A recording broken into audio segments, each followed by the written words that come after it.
Hi friends, அனைவருக்கும் வணக்கம். நம்ம இன்றைக்கி இந்த வீடியோவில் என்ன பார்க்க போகிறோன்னா, பூசணிக்காய் பராத்தா எப்படி செய்யலான்னு பார்க்கலாம் வாங்க. பூசணிக்காயை தோலை சீவிட்டு சின்ன சின்ன துண்டாக கட் பண்ணி எடுத்துக்கலாம். இது நல்ல முத்தனை பூசணிக்காய்னா வேகத்துக்கு தண்ணி தேவைப்படும் கொஞ்சமாக. இதே பிஞ்சி பூசணிக்காய் இருந்தால் தண்ணி தேவைப்படாது. நம்ம கடாயில் கொஞ்சம் தண்ணி விட்டுக்கலாம். இதனோட சின்ன சின்ன துண்டாக கட் பண்ணி வச்சு பூசணிக்காயை சேர்த்துக்கலாம்.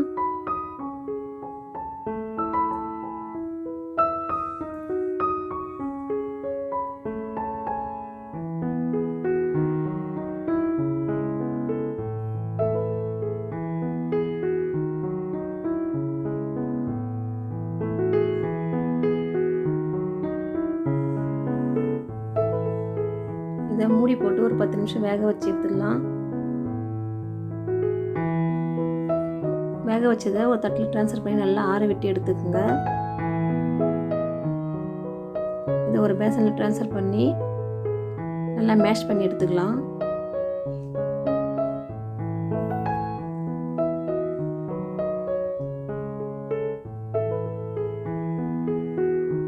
இது மாதிரி நல்லா மேஷ் பண்ணி எடுத்துக்கோங்க. இப்போ இதனோட நான் 1.5 கப் கோதுமை மாவு ஆட் பண்ண போகிறேன். உங்களுக்கு எவ்வளோ கோதுமை மாவு தேவையோ அவ்வளோ ஆட் பண்ணிக்கோங்க. இப்போ மசாலாஸ் ஆட் பண்ணிடலாம். 1 டீஸ்பூன் மிளகாய் பொடி, 3/4 டீஸ்பூன் மஞ்சள் பொடி, 1/2 டீஸ்பூன் கரம் மசாலா,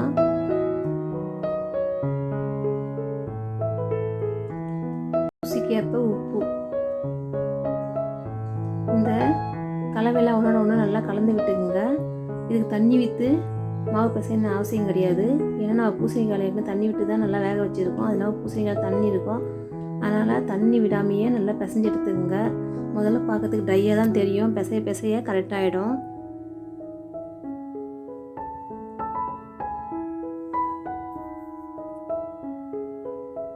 நல்லா பிசைஞ்சு சப்பாத்தி மாவு பதத்துக்கு நல்லா பிசைஞ்சு எடுத்துக்கோங்க.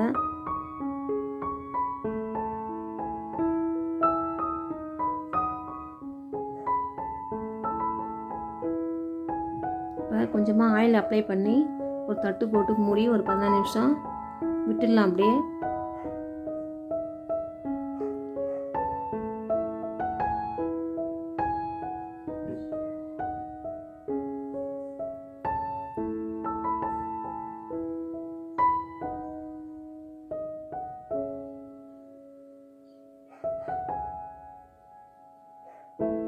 சின்ன சின்ன உருண்டையாக பிடிச்சி நல்லா திரட்டி எடுத்துக்கலாம்.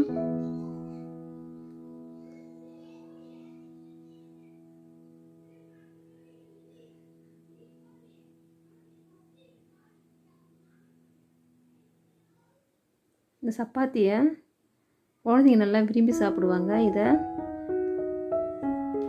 பூசணிக்காய் பராத்தான்னு சொல்லலாம், இல்லை பூசணிக்காய் சப்பாத்தின்னு சொல்லலாம். இந்த பூசணிக்காய் பராத்தை செஞ்சு குழந்தைங்களுக்கு கொடுங்க, விரும்பி சாப்பிடுவாங்க. ஏன்னா ஒரு சிலருக்கு பூசணிக்காய் சுத்தமாக பிடிக்காது கண்டாலே. அப்படியேப்பட்டவங்க இதை மாதிரி செஞ்சு கொடுங்க, நல்லா விரும்பி சாப்பிடுவாங்க. ரொம்ப டேஸ்ட்டாக இருக்கும். ஏன்னா நம்ம இதில் மசாலா சாஸ் சேர்த்துறதால இதுக்கு சைடிஷ் எதுவும் இல்லாமல் குழந்தைங்க நல்லா விரும்பி சாப்பிடுவாங்க. இப்படி சைடிஷ் செஞ்சு சாப்பிட்ணுன்னு ஆசைப்பட்றவங்க கார சட்னி சேர்த்துங்க. சூப்பராக இருக்கும். கார சட்னிக்கும் இந்த பூசணிக்காய் பராத்தாவுக்கும் டேஸ்ட்டு சூப்பராக அருமையாக இருக்கும்.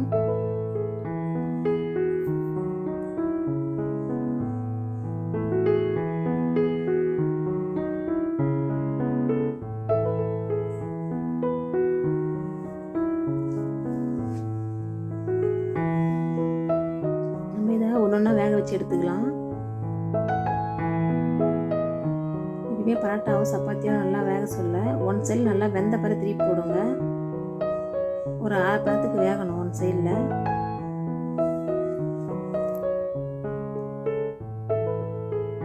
எண்ணெயோ இல்லைன்னா நெய்யோ அப்ளை பண்ணிக்கோங்க. டேஸ்ட்டு உண்மையாகவே அருமையாக இருக்கும், சூப்பராக இருக்கும். நீங்களே இந்த மாதிரி செஞ்சு பார்த்துட்டு கமெண்ட்டில் எப்படி இருக்குன்னு சொல்லுங்கள். இந்த வீடியோ பிடிச்சிருந்தா ஷேர் பண்ணுங்கள், லைக் பண்ணுங்கள், கமெண்ட் பண்ணுங்கள்.